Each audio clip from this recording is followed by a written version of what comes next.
What's up guys, welcome to another episode of FG Mods. Now no one likes the standard ride height for their FG. It looks like it's on a lift kit or something like that. So in today's video I'm going to be going over how to lower your car. There's two different ways that people do this, by either putting in lower springs or getting their springs compressed, that sort of thing, having lower ones in, or by swapping out their shocks and their springs completely with a coilover kit. Today I'm going to be showing you guys how to pull all your old springs out and put lowered ones in.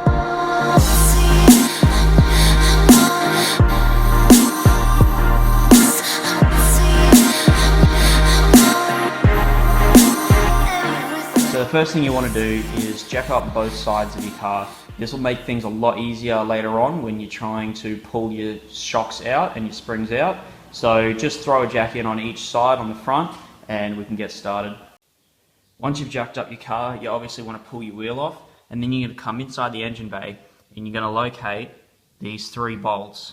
You'll see 1, 2, and the third one is in underneath your ECU there. It looks exactly the same.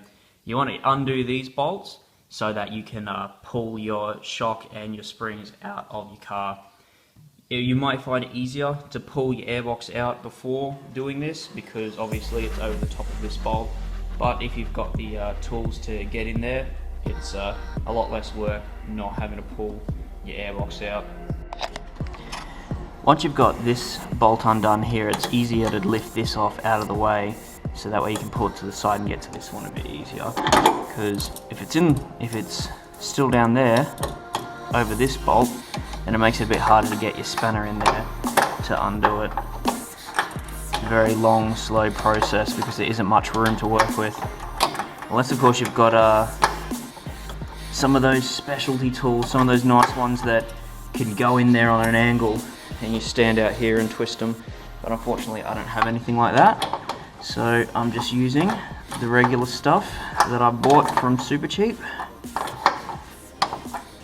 Once you've undone your bolts, apply your spring compressors to your spring. This took me a while to do. Just get them on as best you can and get it as tight as you can to take up the tension of that spring. That way when you pull the shocks out, the shock and the spring out, it doesn't explode all over the place and kill you. Once you've done that, you need to undo this bolt here. To get it undone, you're going to need to use a spanner and an Allen key on the inside of the bolt as you undo it to hold it still. Once you've got all these bolts undone, it's time to actually pull your shocks out. This process can be a bit long and arduous and painful, so just have patience and keep working at it. Eventually they should drop straight out.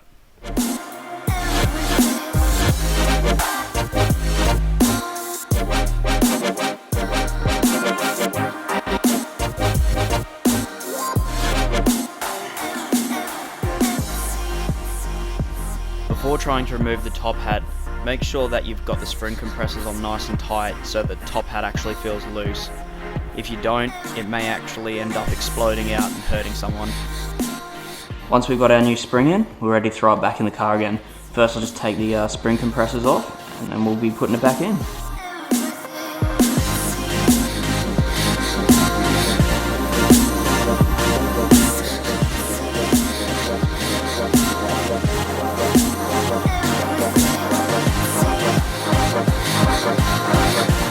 To do the other side, it's exactly the same process. Take the coolant reservoir out and you'll find your bolts just underneath it. Nice and easy to get to. Changing your rear springs is super simple stuff compared to the front. All you got to do, jack your car up, preferably do it on both sides because that'll make things a lot easier, and pull your wheel off. And once your wheel is off, as you can see, all you've got to do here is throw your spring compressors on your rear springs here. I managed to get one in on this side and one in on the back there, just kind of squeeze it in on an angle, and you just compress the springs on the back and just keep squishing them down until you can get them and just pull them straight out. Make sure to throw your little rubber caps back in unless you want to have a shitload of fucking noise as you drive around. they tend to make a bit of a squeaking noise, a little bit of a moving, you can hear the moving noise a bit. And once you've done that, just throw your wheel back on, and that's it. You've now lowered your FG. If you have a ute, the method is slightly different because you've got leaf springs rather than coil springs at the back. But good news, follow the link just here and you'll go to the video I'll upload at the same time as this one for how to lower a ute. Now it involves lowering blocks, so it's not actually legal, but it gets the job done. Alright, anyway guys, thanks for watching.